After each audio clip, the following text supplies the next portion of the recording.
This is Speaking of Shakespeare, conversations about things Shakespearean. I'm Thomas Dabbs, broadcasting from Aoyama Gakuin University in central Tokyo. This talk is with Emma Smith, professor of English at Hertford College, Oxford, and will focus on her many contributions to Shakespearean scholarship and education. If you are joining us on YouTube and wish to listen to this program as a podcast, you may click the link below to your favorite podcast platform. If you are joining us via a podcast and wish to watch this program, we are available on YouTube under the search term Speaking of Shakespeare. This series is funded with institutional support from Aoyama Gakuin University and with the help of a generous grant from the Japan Society for the Promotion of Science. Hello, Emma Smith. How are you? I'm really well, Tom. How are you? I'm doing great. There's so much I want to lead with, but I notice in other programs that sometimes I get a little bit too chummy at first, and we get sometimes people want to hear what you're doing right off the bat. So let's do that. And most recently for you is This is Shakespeare. That's your most recent book out there. And I'm going to ask you about that in just a moment. But what I want to start with is where I see you going. One of the elements of your career is what I want to call reflexivity in all the best ways, in the sense that you look at the Shakespearean period, you're very interested in consumer culture, in things that were popular and what Shakespeare did for outreach, how Shakespeare marketed himself. You see them as active, working a company, a real company of playwrights. And then it reflects back onto your own work and other works that you've done where you do your own outreach to spread the word, really, to people beyond the halls of academia. And so you have this combination of rigorous scholarship, the most rigorous type of scholarship, archival, and then you will turn around, and I'm a little jealous of this actually, because this is excellent the way you do it, and speak, I don't want to call it, to people outside the halls of academia who are not been trained in the critical language. And I just wanted to express my appreciation for your ability to do that. It's an art. But let's move on to This is Shakespeare and what readers could expect from that book. Well, thanks, Tom. Yeah, so This is Shakespeare is probably the book that's most, fulfills that kind summary. It's actually based on my undergraduate lectures, and it's got 20 shortish chapters, each on a single play. And overall, I'm trying to say something which is completely standard, actually, in the in academic discourse, which is that there are multiple interpretations always available, that none of us knows or should even try to look for, what Shakespeare meant, or, a single meaning to pin down these plays. What we should be enjoying and looking for and sort of introducing other people to is the kind of permissiveness, the openness to different interpretations. And that helps with some contemporary discussions about things like casting of Shakespeare's plays, which is quite controversial.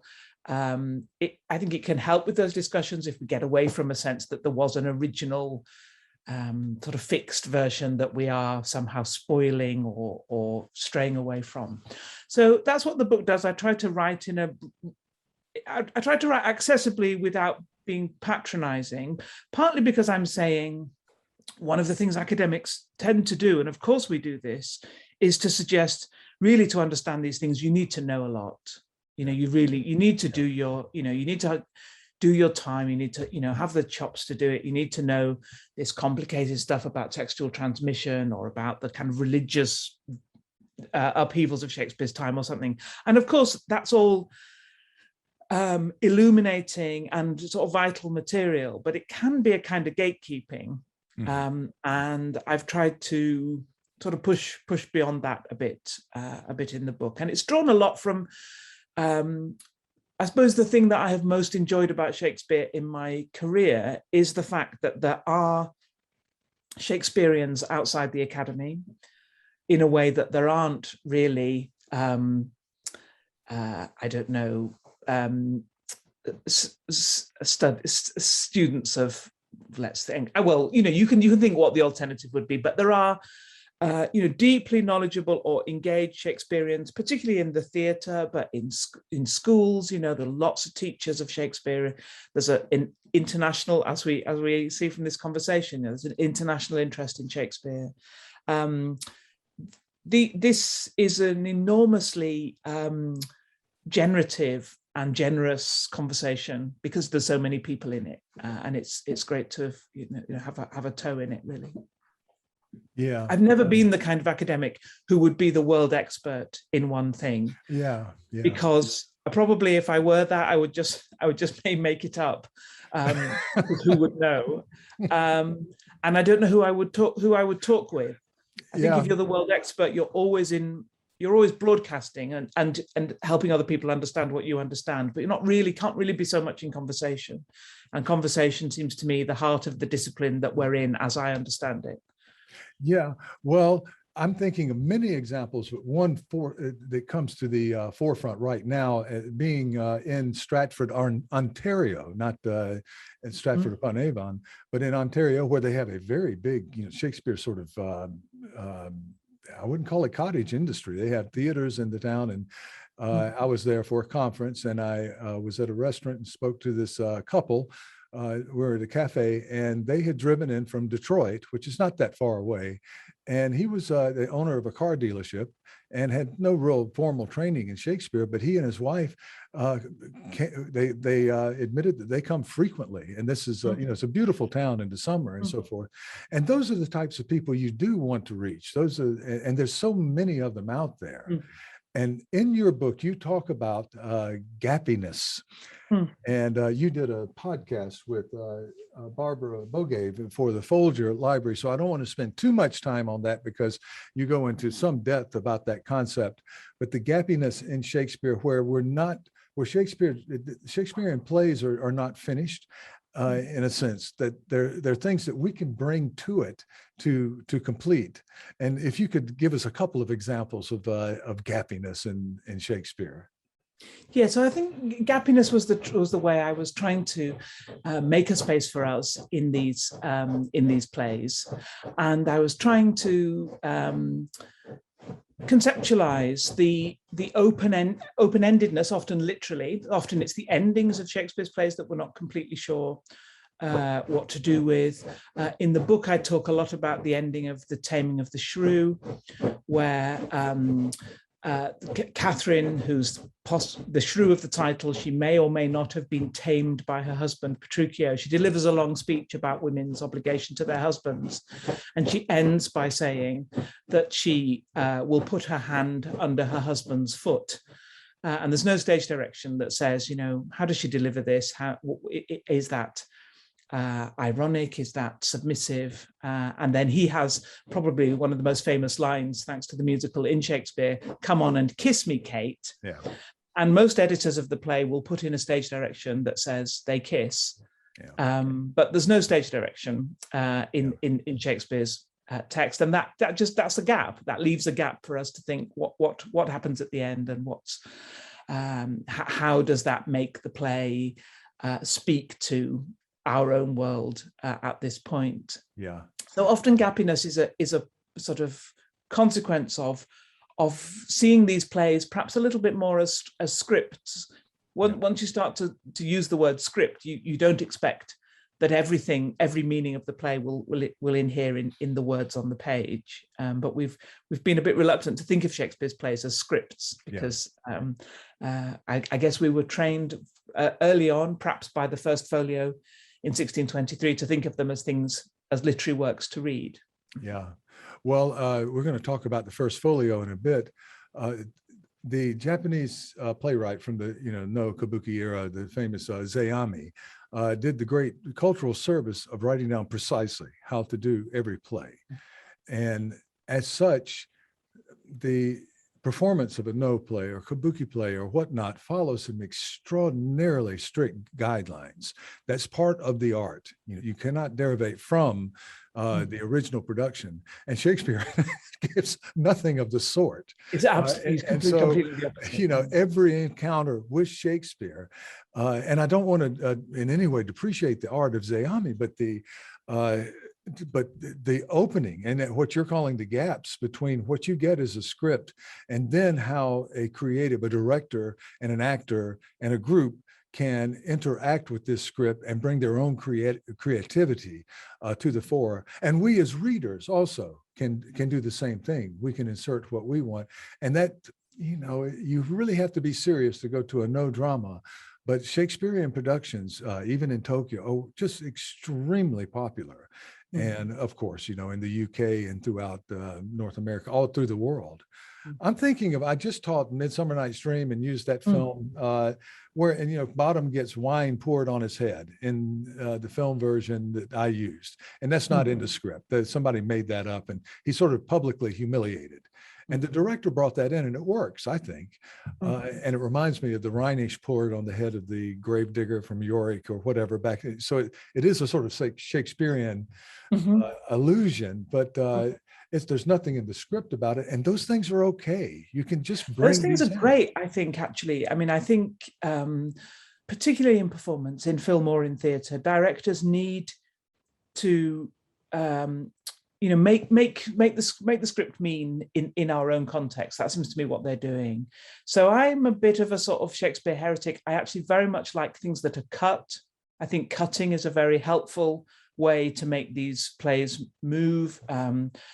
I don't feel horrified by that. Of course, there are things, by definition, there are things that you leave out, and there are losses in that, but there are gains as well. So yeah, I think people, when I started to work with theatre companies, which is one of the really interesting things that I sometimes get the opportunity to do, I think I go into the rehearsal room and people think, they think that I'm going to come in and say, this is, every single word of this is absolutely vital and meaningful, and you must do it all. And in fact, I'm saying, leave that, that's fine. We can cut that. That's absolutely fine. So I do think that Shakespeare, one of the words I use in the book is permissive. And I think partly because most of us encounter Shakespeare first in educational settings where we have to get whatever approximates to the right answer. We don't tend to think of the Shakespeare being permissive. We think of it being actually quite regimented. But I think it really is, and that's where the life of it is. Yeah, and what a wonderful thing for you to do the outreach, I guess is what we call it now, the outreach and making contact with the public. It's not a trend. I think it's something that's going to set in. When I think of what you're doing, I think of the wonderful Weston wing, the newer wing of the Bodleian, and I joked with Pip Wilcox in a prior conversation about the first time me as a 22-year-old graduate student entered the Bodleian and feeling incredibly intimidated, right? And once I got in, everybody was just wonderful. But up front, it was very officious. And so, but I think we're trying to sort of turn those things sort of a bit more, make them a bit more public facing. That the new sort of the architecture of the new building in the Bodleian Library in Oxford sort of really tries to embody that, as you're saying. It's got a big open entrance hall with lots of free exhibitions and a cafe, and it's really trying to say, rather than that very wonderful secret sense of being admitted into a secret staircase, but that was only for the initiates, wasn't it? And I think yes. And certainly in a place like Oxford, I mean, my career has been almost entirely in the University of Oxford, and I've been very fortunate to do that. And Oxford is a wonderful place to be. It's a place in the British imagination with a very long, and some would say sort of continuing history of sort of elitism that's social rather than intellectual. And so, we've got ongoing work to do, which is to, open up the resources of the university to a wider world. Our universities are all public in the UK. We do have a kind of public facing mission in a way. And we've got to work to get a broader range of, in our case, still mostly young people. It's young people who come to be undergraduates. We don't have a very mixed age range, but getting those people from different backgrounds in the still rather class stratified British system, a divided education system, that's a big job of work. So I do think that being turned, outward, particularly for the humanities, is a really important, it's really important. My university developed, one of the vaccines. That's wonderful for the university, but it becomes a bit more difficult sometimes in a way to say, well, why are you fiddling about with Shakespeare? Yes. There's important stuff to do. But, and I don't know that this is probably going off our topic, but I think some of the really sort of properly skeptical work about those old things we used to say about the humanities, they make us better people, they develop empathy and those things. I can see why those were problems, and that was a kind of lazy thinking. But I think in the course of that, we haven't always, certainly in my context, made a very good case for what the humanities do. Yeah. And instead, we're sort of trying to say, oh, people who do humanities degrees still get jobs in banking, and that's great. Probably some of them do, but that can't be, that can't be the only role. So that's a long way of saying, yeah, you're the car dealer who you met in Stratford. I think that's a great reminder that people do want to know about the stuff that we are finding out and the ideas that we're developing, and they're perfectly capable. Sometimes we underestimate how able they are to sort of get on board with that. Yeah. Well, some years ago, I still am, but some years ago, I wrote on this, and if you take the reverse view, right, you say, okay, let's just take it out. All right, let's just not teach Shakespeare at Harvard. Let's not teach Shakespeare at another university that isn't Harvard. Does the status of the university go up? Do people feel better about the university? And I think there's always been, it has always been, for hundreds of years, public demand for Shakespeare. People want Shakespeare. Now you can argue, well, we don't need to spend resources. That's a hobby. That's like trout fishing or something of that nature. And you go, no, the public wants Shakespeare, and they want Shakespeare in the university. And I think that if you took it away, there would be a public outcry. I think that's right. And it's so interesting to see in lockdown, when people's lives were very stripped down from, some of the sort of stresses of work, some of the stresses of commuting, spending time out, what did they want to do? And many of them, wanted to read, were interested in, poetry that was being, read daily, were looking online at different kinds of entertainment, theatre, lots more people went to theatre streamings than probably would have gone to live theatre. So yeah, I always remember one of my colleagues who's the head of our medical sciences division, he always used to say to me, yeah, it's our job to it's our job to make life longer, and it's your job to fill that up, make that meaningful. Why should life be longer? Yeah. And hobbies, even saying it's just a hobby, I don't think that's such a bad thing. That's it's not a bad thing at all. It's not. It's so. I'm not. I think there are some very sort of brilliant defenders of the humanities, and I'm not as articulate about that as I should be. And in some ways, I suppose I'm trying to do my bit of that by doing it by Shakespeare, and letting the broader point.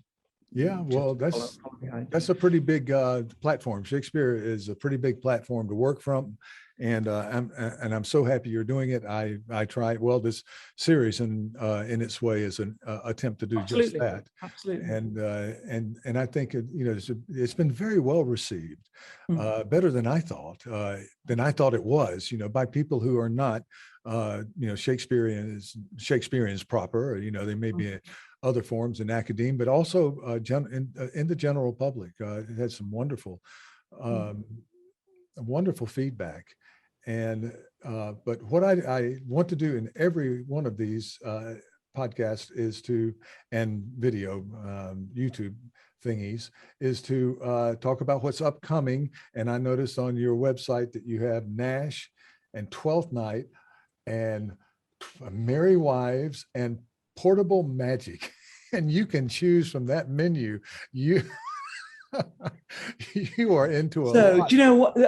One of the things that I realize I'm trying now to do in my career is to alternate or to keep both strands going, so that if I have the space or the platform or the authority to talk more widely about Shakespeare, for me, it's got to be based on doing new work myself that's not necessarily of interest, of wider interest, but that, you know, keeps me, I do enjoy the job of sort of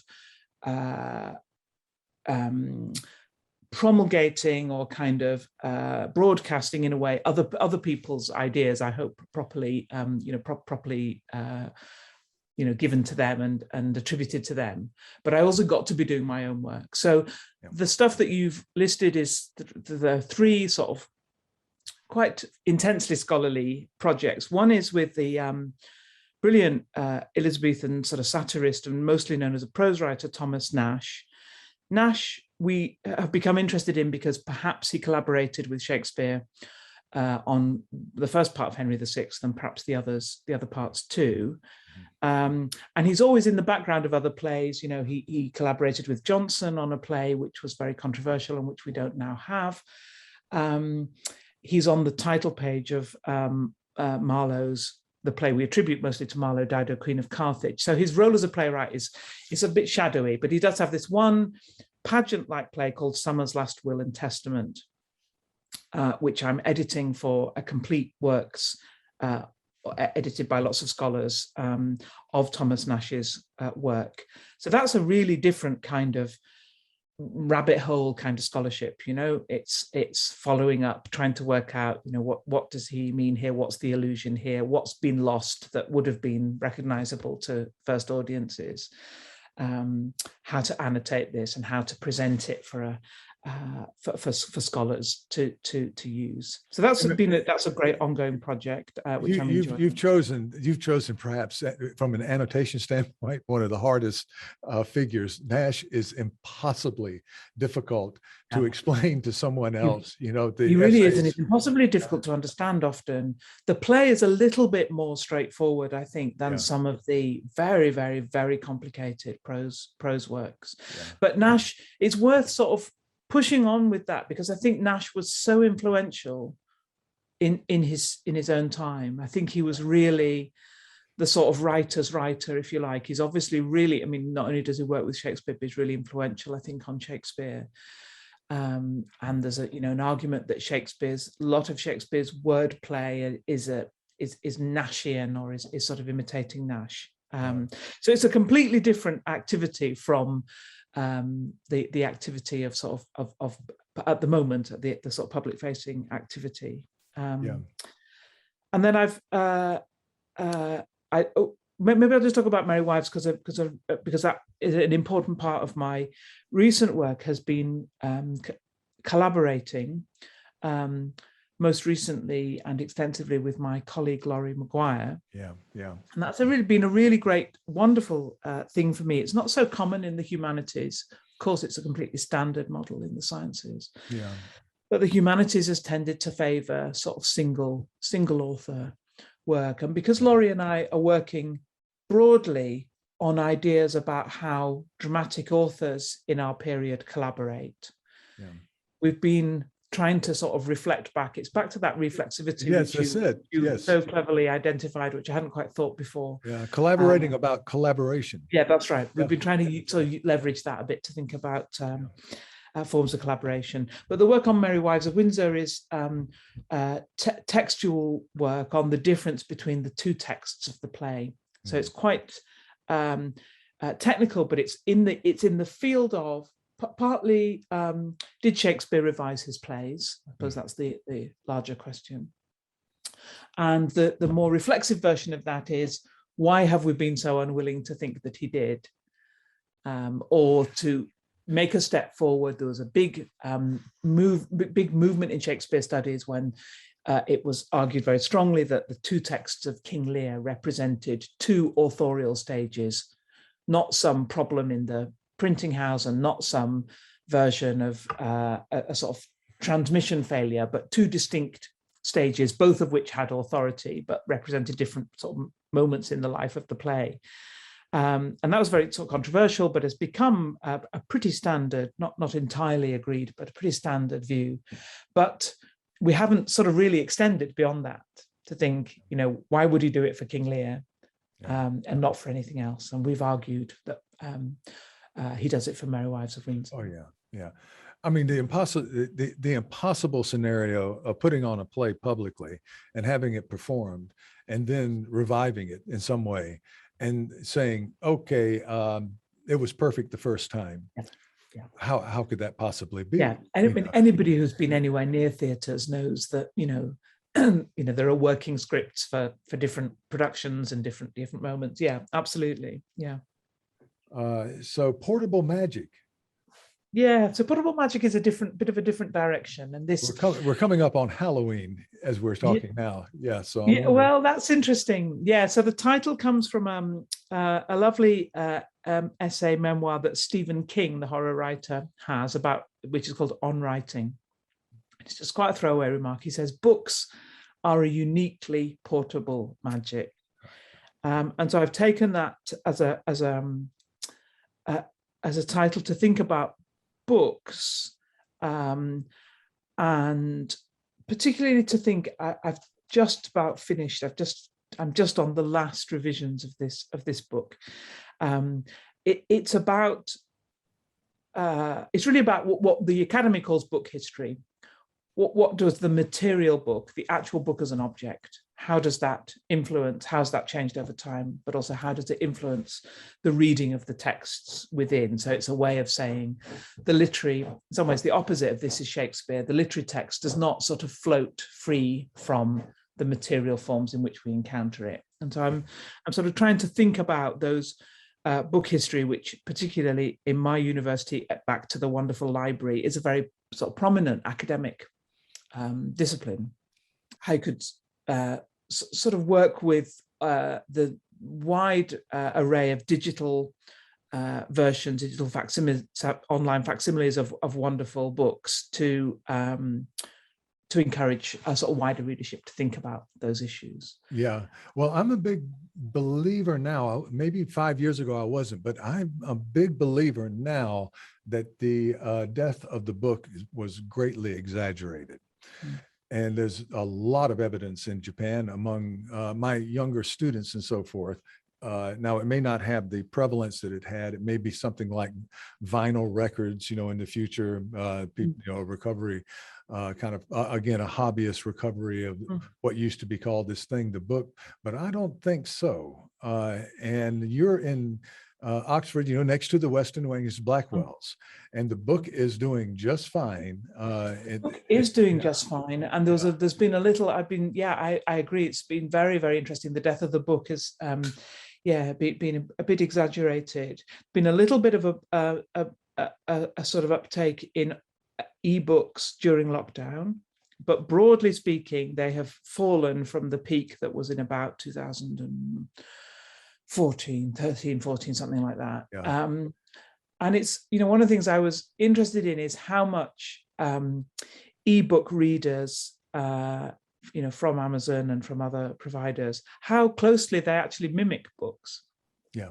Yeah. So they haven't really given us, what's so interesting about that whole technology is I think we thought perhaps in the 90s or early 2000s, this is going to absolutely transform the kinds of sort of interactive texts that people will have, and we'll have these sort of enhanced digital books, which will do so much more than a regular book. And in fact, there has been, the attempts to produce those have completely fallen flat. What people want is a lighter, slightly bigger print book that they can take on holiday or read on the tube, or enlarge the font and use backlight and not wake their partner up in bed or something. They want those things, but they actually don't want bells and whistles and hyperlinks and all of that. So they really just want the text of a book, perhaps in a slightly more, in some circumstances, a more convenient form. So ebooks have done nothing for unlike almost all the other technological advances in the book, they've sort of done nothing to the content, which is kind of interesting. They're quite a static,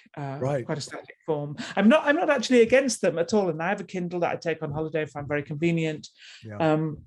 So I don't have a sort of, I'm not on a crusade against them, but they are, as you say, they were thought to be the future, and I think they're actually not really. Well, in a conversation with Tiffany Stern, she said, the Arden, and you're working with the Arden series also, that they're kind of, I don't know if this has been a hard decision, but basically you're not going to try online to make the book a museum. There's a word she used.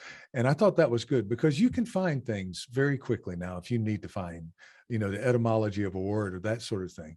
And I thought, well, yeah, I'm okay if you can give me the click, just like really in Wikipedia, the click from the note to the footnote, and then click back to the text. That would help me a lot. And that is basically what happens when these books are digitized now.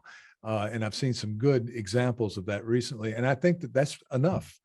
I do like having the notes close at hand, and I have absolutely agreed. Yeah, absolutely. Well, I want to go back a little ways with you, and I wanted to praise you. I followed you for years now, but I really got on board with the Elizabethan Top 10, the edition you did with Andy Kesson. It was a turning point for me. And I think, we have a group from my university that comes over in the summer. And I think I saw you on the street at one point, and I was complimenting you. You were busy. You were on holiday, during that time. And I sort of said, hello, thank you for, now I don't have to write 20 pages on the history of popularity, because you've done it for me, and I can just say, go see Emma, and she's done it, right? That introduction to the book was just wonderful for me. And you handled that so well. And for our viewers, the history of this word popular, it goes back to before Raymond Williams. But I think Raymond Williams said, those things that are liked by many people, was a quotation. That doesn't do it. And then this whole conversation over years started about, what's the difference between mass and popularity? What's the, and you handled that so well. And I don't think you probably have not been given enough credit, because that was just wrestling with a bear there. I mean, it was and so you did it there. And the articles in that book are so good. And it points out to Shakespeare as a working playwright who, in some ways, it was not the age of Shakespeare, and that comes out very clearly. But there were analytics in the books, digital analytics, and all of those things that can provide a foundation for people, maybe not like me, I'm further along in my career, but younger people who are grappling with these sorts of things. And I thought that you and Andy just did a wonderful job with that. And I just wanted that to be part of this talk. Oh, that's so kind of you, Tom. I mean, it's a really, really interesting topic, and it is a lovely collection. Zach Lesser and Alan Farmer did an amazing job of segmenting the publishing output of the London publishing industry, and sort of trying to, and they would be the first to say, these categories are sort of difficult to get to, but as a piece of sort of quantitative analysis, it's really extraordinary. And one of the things it points out is just how tiny the literary marketplace was compared to religious, theological, sermon books and law books. That's what everybody's looking at. I wanted to make sure, I know that you have a class to teach, and so I want to make sure I get all the 12th Night, on 12th Night. I want to come back to 12th Night, because I just failed as a teacher trying to teach that our last semester. I'll go into that a little bit later, maybe, if we get to it. But I don't want to miss the first folio, because you're a first folio person. And we talked to my colleague over here, Hirohisa Igarashi, and he's just translated Blaney's book from the Folgers. It came out some years ago, but he just translated that into Japanese, making it more widely accessible over here. but you work on the reception, and I have a little bit of a background in reception theory. I'm fascinated with the work that you've done, particularly at the in the 1620s, at the initial publication of the first folio, and what you found about the initial reception of the first folio. Your work on Marlowe has been really, maybe I can sort of return the compliment, has been really, formative in how I think it's how you can think about a kind of reputation changing over time. I mean, that's really, really important work, and we've somehow we lose the sense of that when perhaps with a figure like Shakespeare, who we assume has been sort of consistently appreciated and lauded across time. Yeah, so I'm not really a sort of technical book historian like Blaney. I mean, Blaney has given us so much insight into the way the first folio was put together. Yeah. But what I was interested in instead was the way these books carry with them enormous evidence about the ways they were used, and therefore perhaps about the sort of status or the approach to them. Yeah. And it's absolutely the case that sort of in the period before, maybe in the 17th century, in the rest of the 17th century, many readers of the first folio annotate and add marginalia or underline the parts that they like.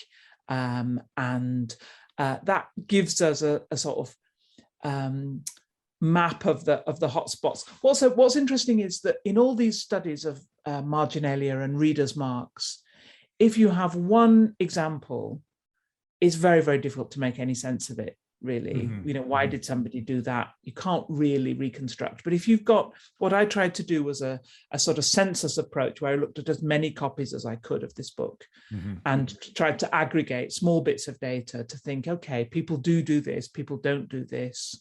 People don't tend to work. This is a big book, the first folio. A number of people seem to have started it as if they wanted to go all the way through, but given up, which is very recognizable. Mm-hmm. People don't tend to give the same attention to every part of a play, and it's interesting to think why they don't. There are lots of ways that commonplacing tradition, which was so important for early modern culture, tends to pull out sort of purple phrases, or it's in some ways it anticipates our interest in Shakespearean quotations, but perhaps with some slightly different ones. So, for example, I looked at quotations that are very famous to us now, like from Richard III, "A horse, my kingdom for a horse." Now, nobody underlines that in a Shakespeare first folio, presumably because it's not a phrase you could ever imagine yourself using, and so it's not useful as part of that sort of commonplacing tradition. Whereas, The Tempest is the first play in the book. It gets a lot of attention from eager readers. And one of the scenes that I, as a reader of The Tempest in the modern period, I'd never really looked at, was the scene where Ferdinand meets Miranda, and he has these actually rather cheesy chat-up lines.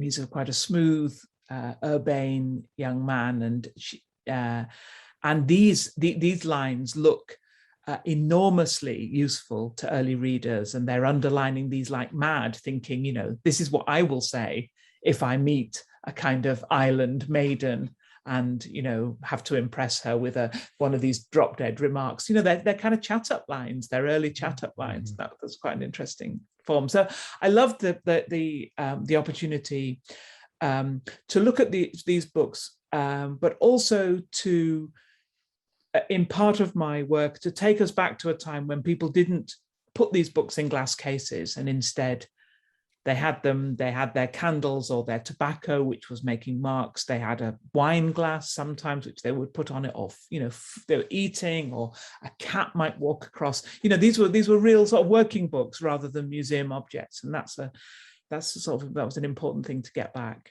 Yeah, they were used books. They were used books. Yeah, absolutely. They weren't rare. Well, what you brought up about the perhaps the younger men looking for chat up lines, as you said, and I think of Romeo and Juliet, and Romeo and his fellows, out there in the streets, reading books on sword fighting to find out how to do it, and Juliet telling Romeo he kisses by the book. Kiss by the book. Yeah. Yes. And what do you think that means, Tom? Do you think you kiss by the book is you're really, really good? That's a textbook kiss, or do you think it means that's a bit of a sort of bloodless kiss based? I never know which way to go. I think in our time I wouldn't want to be told. No, that's right. Exactly. That's a good way. That's a very, very good question to ask. I'm in favor, and I'm not. I'm not married to this idea, but I'm in favor of it being a compliment in some ways, because kind of in other areas, if you say he goes by the book, there's a kind of compliment in it, but then sometimes it means you're draconian and strict somehow. You go by the book, and rather than sort of seizing the human moment or something. But it doesn't land. It doesn't land as a romantic line in our time. No. That's. I'm just so interested in the way that you looked at the physical, the book itself and how it was used, and and finding out and seeing how people this is one of the great arguments for the humanities. It puts us in touch with us, who we are and where we came from, and that's going to be of eternal interest. You can talk all you want to about kings and queens and battles and land, basically borders changing and all of this stuff, but what we're doing here, you can just see somebody who's reading and touching and moving with this text in their house and marking it, and it just gives us such a sense of community with those who came before us. It sounds a little bit lofty, but I don't think it really is. And it's just wonderful. Well, you say that you haven't done much outreach, but you are, a working scholar doing, Thomas Nashe. The Marprelate controversy. I think I read about that once a year to try to refresh my memory, and then forget the major points. I can't keep it in my head. It's so complicated, I mean, Joe Black, there's a brilliant team doing the Nashe, and I'm learning such a lot from the meetings that we have. Joe Black is doing the Marprelate tracts, and I think the edition will really have some really interesting things to say about Nashe's role in that, and also about the sort of clandestine printing of these tracts. So it's a very, very interesting world. I am a bit of a spectator in those scholarly discussions, but learning a lot about it. Yeah, but you do quite a lot, and just a search on YouTube, you get out there and you do educational, not consulting. You have your lectures available. Some of your lectures are available. The series is called Approaching Shakespeare. So it's sort of maybe 30 or so lectures on different Shakespeare plays, and another smaller series called Not Shakespeare, which is on some well-known but not Shakespearean early modern. Approaching Shakespeare, I want to get that out there. I have colleagues who will want to see what you have to say. And you do theater consulting also. Yeah, I do. I've just joined the Royal Shakespeare Company as an associate scholar, which is a great privilege and treat. Wow. So I do a bit of work with them on productions and on programming, but also on their education work, which is interesting. So one of the projects that we have at the moment is a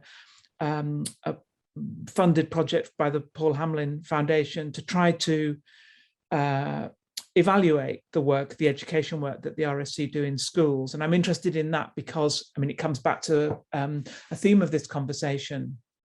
You know, what kinds of value are we able to get sort of social buy-in for about the humanities? Where do we think they make a difference? What difference do they make?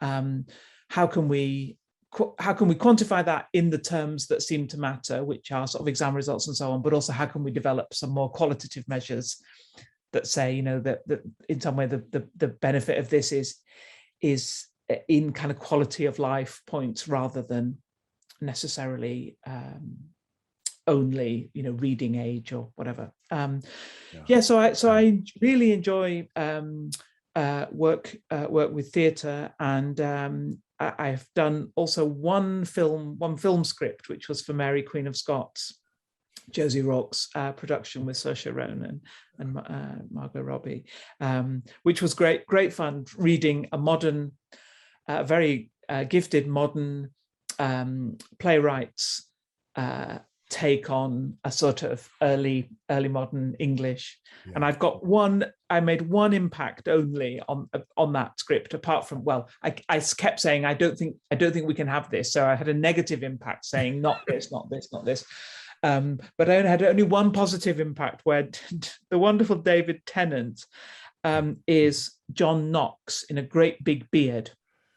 And he is delivering a great condemnation of Mary, Queen of Scots, as a sort of loose woman and a scarlet woman. And I had been at a talk which had a great sort of word cloud. The one that stuck out for me was polecat. Polecat, yes. Well, polecat. Yes. And David Tennant, John Knox does call Mary, Queen of Scots a polecat. And that's my one moment in the film. So that's the only thing I did. And you brought that word into the script. I put that word in the script. It's an American Southern word. I'm from the Southern. Is it? State, but I remember hearing oldsters say things like that when I was young. So it wouldn't be a contemporary word, but I think it survived throughout. Well, isn't it wonderful to be able to have that conversation, and the John Knox, the probably the leader in the top tier of people you would not want to go have a beer with. Yes, absolutely. Like, what possible, you'd be looking at your watch the entire time trying to get out completely, of it. Yes. Well, so talking about somebody you might want to have a beer with, that's Christopher Marlowe. You've done quite a lot of work on Christopher Marlowe, and that's Marlowe. It was Shakespeare, of course, but Marlowe just turned around everything. When I was young and I read Tamburlaine the Great, and I thought, I mean, this was during the time when movies, now this, I'm not quite this old, but there were a string of movies, Godfather, Deer Hunter, and Taxi Driver, that just really pushed the edge of things. And I thought, oh boy, this is really avant-garde. And then I start reading Tamburlaine the Great, and I'm going, these guys, Scorsese's great, and Coppola's great, but this guy is outrageous. I mean, who did this? Who did this? And then Edward II, with those lines, just this purity that Shakespeare does in Richard II, of course. And you have both of them extraordinary plays, but what a turnaround moment. I couldn't write on it, because if I wrote on it, all I would do is try to come up with 200 or 300 pages worth of, wow, wow, look at this. And it doesn't align itself. It didn't then, and it doesn't now align itself very well with what we consider to be appropriate behavior, which is kind of the whole point. It's just bad behavior all the way through, done with such incredible poetic precision that it's really just not of this earth. It doesn't seem to be.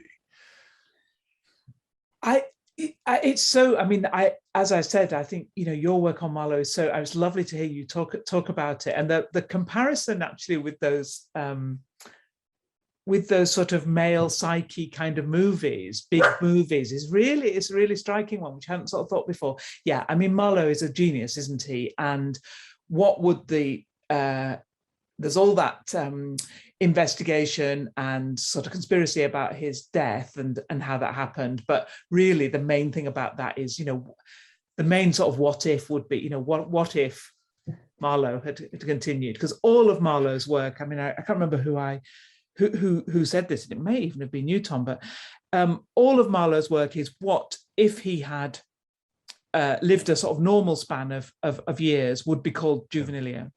Yeah. This is all work from, it's so early, such youthful work. It was extraordinary to think what he would have done. And as lots of people have pointed out, Shakespeare and Marlowe born in the same year. If it had been Shakespeare who had died in Deptford at that point, we wouldn't really have looked at that gathering of work, would we, and said, what an amazing talent this is. Whereas Marlowe's burns so brightly. You're absolutely right.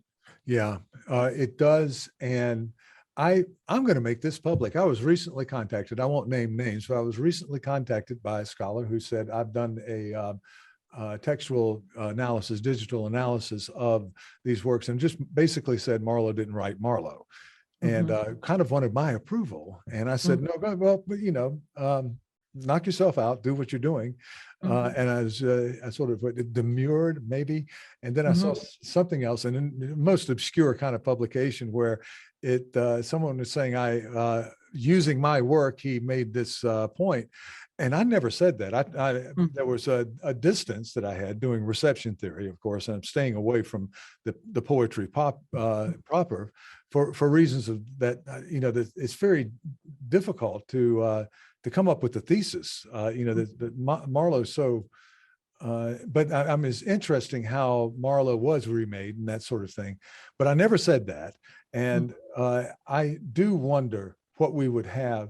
It's the kind of thing that you wonder with any number, Hendrix or I don't know, I don't think we would have gotten that much more out of Jim Morrison, actually, but we would have gotten a lot more out of Hendrix. I think that's probably a little bit more accurate, and that they weren't about to stop. They had, you can just tell, just a world more in them, but that there was excess with that you don't find in Shakespeare. You find the artist, and there is excess in Marlowe, that same excess. However, he reached his end, was part of that, in the wrong place, wrong time, wrong people. Yeah. Well, we could talk about Marlowe forever and ever. We could talk about all of these things all day. Forever and ever. I did want to come back to Twelfth Night. I'm teaching in a second language situation, and I'm teaching advanced English students, third and fourth year, and graduate students, and their English is good. And we have to approach it, you could do far more material in one of your classes, but if I go slowly, the lights are on, and there's wattage there, but we have to go as if you were studying a French novelist. In my case, it would take me quite a long time, and so I can do Midsummer Night's Dream, and I can explain the comedy to a degree, but Twelfth Night just absolutely, I'm flummoxed. I tried to teach it in our last term. And those exchanges, between the comic characters in there, Aguecheek and so forth, and then Feste comes in with these, obtuse observations, and every now and then just nails it with one line, and it's just hard. It's harder than Hamlet to teach. So I don't know if you've found that to be the case. I've just found it. It's an absolutely brilliant play. That's interesting. I mean, it's really hard to grind through comic material anyway, isn't it? And sort of, trying to work out what's funny. Do any of the productions help? Does the Trevor Nunn The Traveling Nun is film. wonderful. It is Yeah, wonderful the way that's done. I think it's beautifully done. I love I it. think it's well done too, Yeah. isn't it? And it sort of makes that upstairs downstairs element of it, which is quite an important element of the sort of stratification of the humor. It makes that more legible, I think, and I think more so in the age of Downton Abbey. It's a bit sort of clearer. Yeah. Yeah. Yes, I do sometimes use that film to. It's good on the tone, isn't it? And the sort of the tone of the that rather depraved, sort of exhausted kind of partying that they're doing. I think is very well captured, and sort of works with the all that bittersweet sort of feeling of the play. But yeah, I'm with you on that, and I think actually. I think it's the same with teaching here, which needs to go through sort of every scene. You know, that's what you need to work through to bring out what's going on and help sort of check in about sort of levels of understanding and so on. And I suppose I'm in a lucky position that I don't actually do much of that kind of teaching. We sort of take that as read. And then we're able to sort of pick out the bits that are interesting or that echo with other plays or something. So I don't actually, it's a thing I do more in the rehearsal room, actually, when people turn to me and say, what does this mean? Why is this funny? And quite often I don't know. I know. Yeah, this is my world. This is my world. And we're with people who are traditionally very precise in wanting and in making notes and wanting to translate, in some case, trying to frame it in a way that they understand. And of course, the larger dynamics there, the officiousness, Malvolio's officiousness, and so forth. And let's see, I have a list of papers I probably will never write, but I wanted to write one at some point about over punishment in Shakespeare, where you and Malvolio is one of the top. I think Shylock, you get a feeling of that with Shylock, certainly, that people are, it's overdone. And I think it is purposeful, that, you're left with the feeling of not self-loathing, but, I kind of enjoyed that too much. Mm-hmm. Yes. I wonder about that with What You Will. Is that sort of turning it back on us and saying, well, you egged us on to this. It's the audience bears some responsibility for how the play proceeds, because if you endorse certain kinds of behaviors by laughing, then we'll just do more. We'll do more and more. That's right.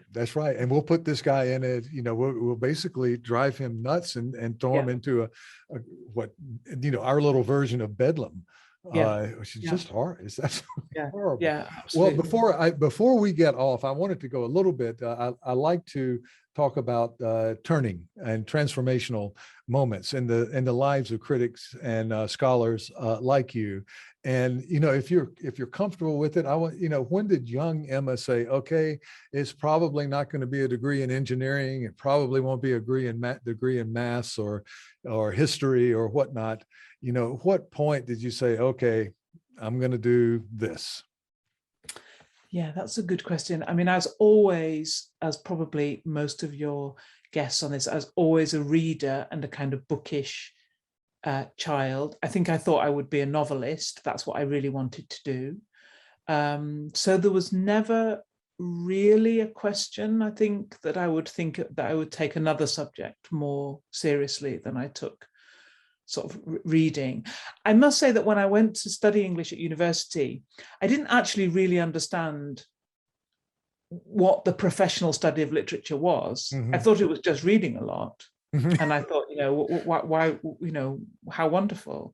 I had never read. I know some people do in their school, advanced school years in the English system, read, have a sense what scholarly work is or what critical theories there are or methodologies. Some of my students come with that, having done that, in interesting ways. We didn't do that at all. I don't think I had a single critical sort of quotation in my study of Antony and Cleopatra, which was one of my A-level, my sort of end of school texts. That wasn't the world. So what the sort of professional work of English studies was quite a shock to me, I think. And that I thought I had the experience, which I think a lot of students do, and I think my own students have it now, of suddenly realizing, okay, it's sort of not what I think that matters.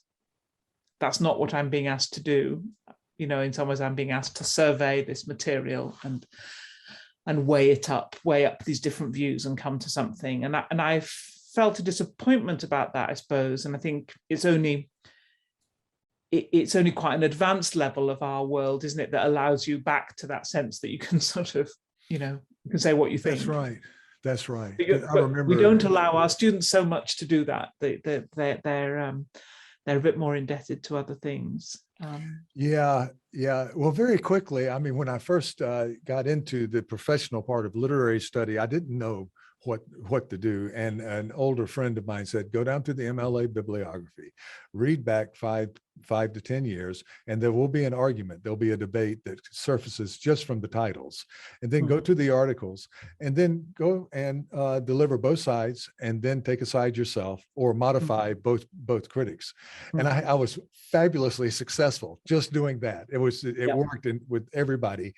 And then I got into a class with the American poet, and he's a little bit maligned because he's very, I mean, you talk about images of toxic masculinity, but James Dickey, and of course the movie Deliverance, which was a part of that canon of movies I mentioned earlier. I took a class with him because he was a Pulitzer Prize winner, you know, nationally known, internationally known. And I thought, this is going to be wild, because he was known to drink too much and, you know, to be kind of big. And he was fabulous. He was absolutely, and I wrote he had us write 4 papers, and I wrote one. He came back and he used some bad language. He said, you're better than this. He said, get the poet, read the poems, get the poet and read the poems and dig in.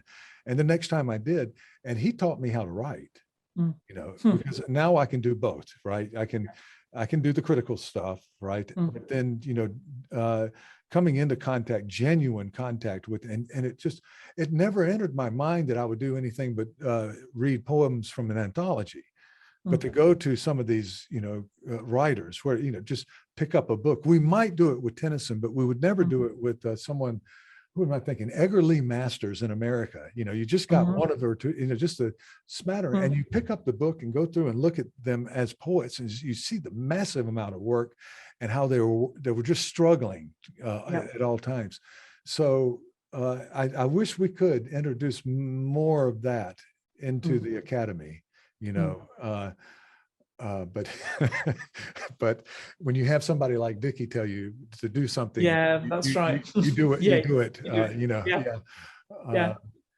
know. So, well, if there's anything else that you have that forthcoming that you want to throw out there or put out there for us to consider, please do. I wanted to thank you folks at Hertford College for our summer programs. You know, we haven't been able to do them.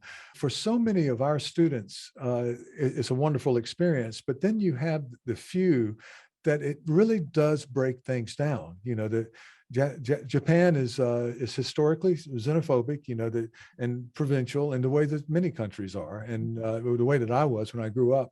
And I remember my first visit to the UK and how, you know, eye-opening it was.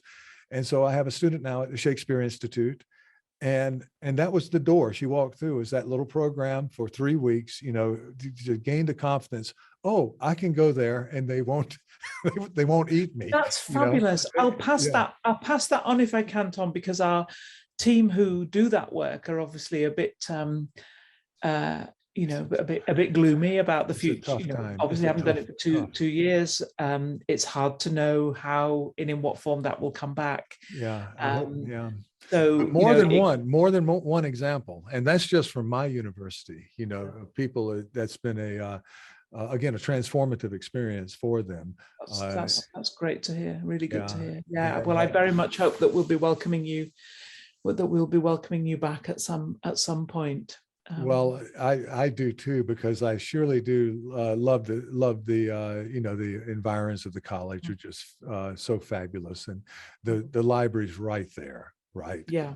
And the walks, the Yeah. wonderful long walks, and on the beautiful summer days, sometimes Yeah. it isn't beautiful, and then the Oh, it's pubs. good to be reminded of that. It's not a beautiful. It's a rather Probably not right flowy now. and grey kind of autumn day here today. Yeah, we tend to get an idealistic view of Oxford, coming there in August Yeah. on good Maybe we years. can put up some idealized pictures with this part of our conversation. We will, yeah. We'll show And, people what we're talking about. yeah, wonderful, Emma. Well, as things come out, and that we can keep this little series going. This started, I told you, is a grant for a symposium, and you were shortlisted in my view to bring over here. And I hope that at some point in the future, we can do something like that. We can't now, and we don't know now. And then this other thing, now I can talk to a lot more people, not just a short list, a lot more, and also earlier career scholars who are so important, and so I want to keep this going, but I also am hoping that at one point we can get you over here and you can meet. That would be wonderful, but it is absolutely wonderful to be able to use, we've been forced into these technologies, haven't we? But they've got hugely beneficial aspects, and I too have had conversations with people or listened into seminars online that I would never have gone to or never have been able to go to, and so it's good to hold on to that, isn't it, amid all the things that have been lost over this period. I think this is a real gain, and it's been a real pleasure. Well, we can do both. We can do both. And and also, if anything comes up and stuff, just please do not hesitate to contact me and say, okay, and we don't have to go long form. We can do something short and say, well, Emma's doing this now, and I can send it out to the the normal people. Well, if you could just stay, I want to thank you again so much on behalf of me, of course, but on behalf of the JSPS, the Japan Society for the Promotion of Science, that helps fund this, and also my colleagues and the university, Aoyama Gakuin University, for providing support. I say that at the beginning of every program, but I really want to emphasize it here as we talk with you. And thank you so much for speaking with us today, Emma. Thank you.